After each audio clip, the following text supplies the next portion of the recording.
Hi, my name is Tanya and welcome to Utility Jane. Today I am cooking the burgers I prepped in my last video and roasting some garlicky Hassleback potatoes for dinner and making my go-to quick crumble, so let's get started. Like everyone, getting dinner on the table fast is a priority. I prepped my burgers in the last video if you're wanting a quick and easy recipe. To speed up the roast potatoes, I am going to part cook them in the steamer and then finish them off in a pan in the oven with butter and garlic. It doesn't get any better than that. Now after washing these, I am going to slice each one about halfway through. It can be a time consuming there to start with, but I think the way that the garlic and the butter gets down inside the potatoes, I'm happy to invest that time. And can we just admire the color of these potatoes? I wish they would stay this color after cooking. They're absolutely beautiful. Okay, I've got my steamer on and it is steaming. I'm going to put the sliced side of the potatoes down so that the steam can get in there faster and get them cooked. There we go, I only just had enough room. Now, while they are steaming, I'm going to prep the rest of my vegetables. This is just an easy dinner, weeknight. My husband does shift work, and so I often cook this in the middle of the day, and then, as you can see, I put them into lunch boxes, and then his dinner is ready, and we can either eat it in the middle of the day, or it goes into the fridge and we eat it later on.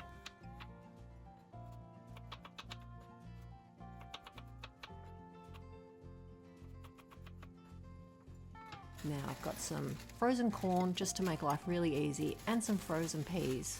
I mean, it is a budget way to do things and there is nothing wrong with frozen vegetables.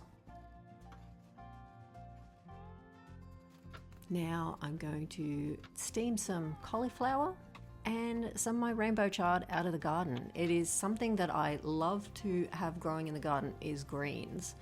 I love to have a plentiful supply. I mean, the color just brings me so much joy. And these are usually the more expensive things to buy when you go to the supermarket.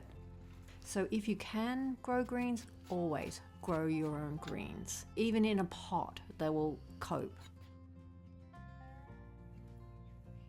Okay, now we're going to start with our garlic butter, and we just have some basic ingredients. I have butter, of course.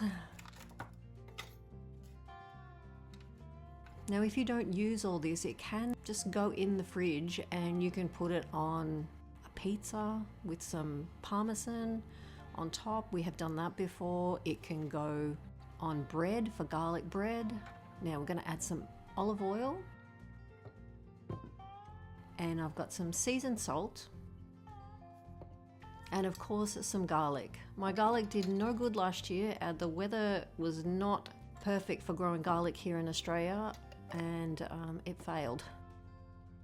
So here we go. I'm going to put it in the microwave and there it is.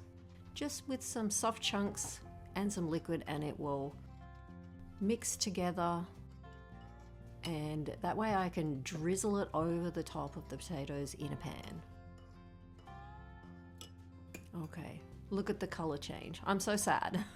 But these are firm with a knife, and I have a pan that is heating in the oven, so it is hot.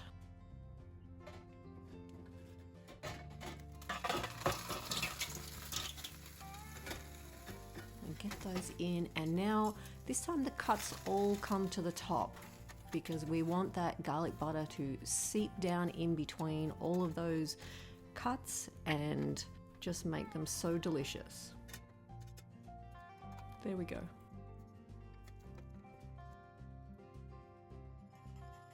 We are going to drizzle this across,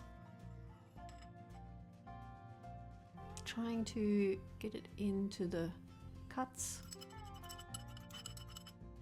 and that it will go into a hot oven.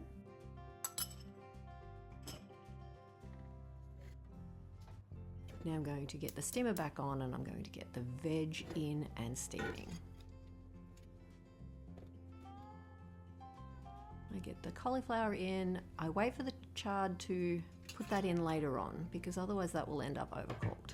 Okay, so I've got my pan on and heating. I've got my burgers that I made in my last video.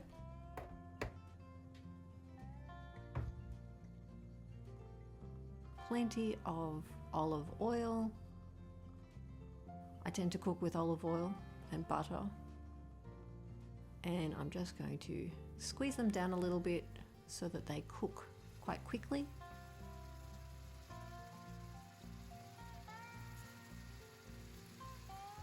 Fill that pan and get a lid on and let that go.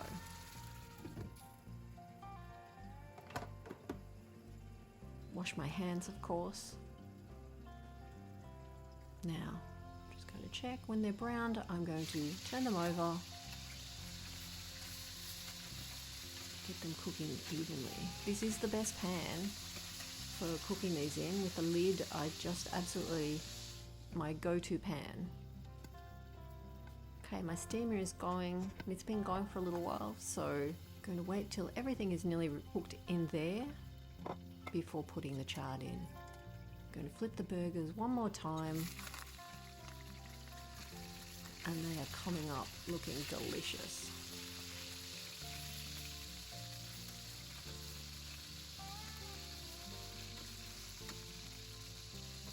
This really doesn't take very long. The thought of making burgers like this seems too much. Like, it's quite easy to go buy them, but you pay for the supermarket to make the rissoles. So I just think if I am grating cheese and the food processor is already needing to be washed, and I have mince, I just go ahead and do that. And I can then put them in the freezer if I'm not wanting to cook them straight away. Okay, let's go to the blueberry and apple crumble. This is a really simple one. My go-to, it takes minutes. Okay, I've got rolled oats. I have coconut sugar.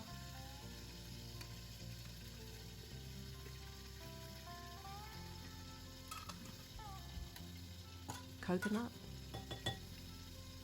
I don't measure any of this, it just it turns out. Some gluten-free flour, because we are gluten-free. It's because we have sensitivities. I'm not a celiac.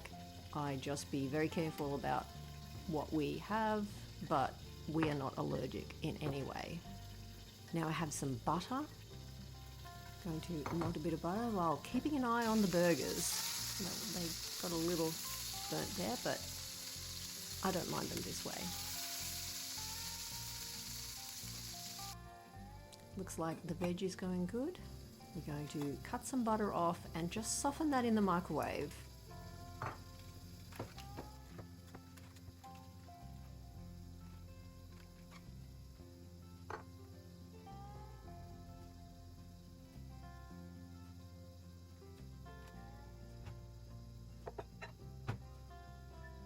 I'm going to add some cinnamon. Obviously a late decision on my part. And get that all mixed. And we'll put the butter in and then just slowly work that through. You're wanting a crumb. It's not to come together like a pastry or a dough. It's just wants a bit of butter through all of it. So you can put it on there and it will be toasty and it will crumble apart and be so delicious. Cauliflower and things are nearly cooked, and I'm going to put the chard on there. And the burgers are done, which is great.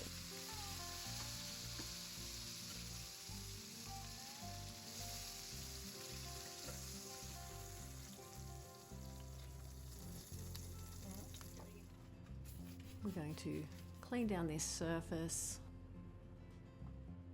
I'm going to get my apple pie pan, and making life so easy. Canned apple, It is a go-to. It is a local company and we love to support them.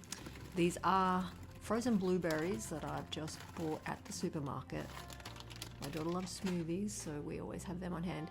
And I'm just going to roll them into the apple. There is nothing easier than this. Now, the crumble has soaked up the butter, and I'm just going to put that across the top evenly so that there's plenty of crumble on each spoonful you get out. Just push that down because otherwise it is going to roll off. And you sort of want it holding together just a little bit. There we go. This is one of our family favorites.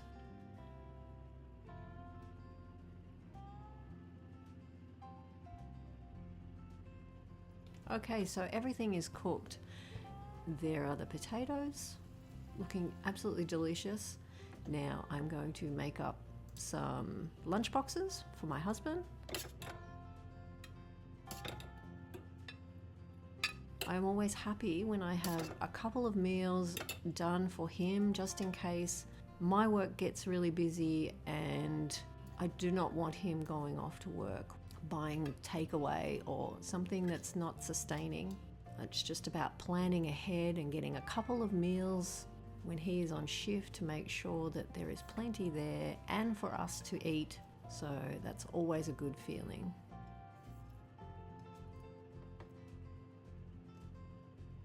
And there we go. Just heats that in the microwave when he's at work. Now I'm going to get the crumble in the oven now that the potatoes are out and the oven has cooled down a little bit. And I'm going to actually have some of this myself because it is later in the afternoon and so I'm feeling pretty hungry. Got a couple of dinners all made up and ready to go. And the crumble is finished and it smells delicious, and that crumble topping, there's just something about apple crumble that I think most people love, and I'm going to have a scoop of it too. I don't usually have anything on it. My husband loves to have yogurt on it. You can have ice cream, cream. My daughter and I love to eat it just like this, and it is delicious.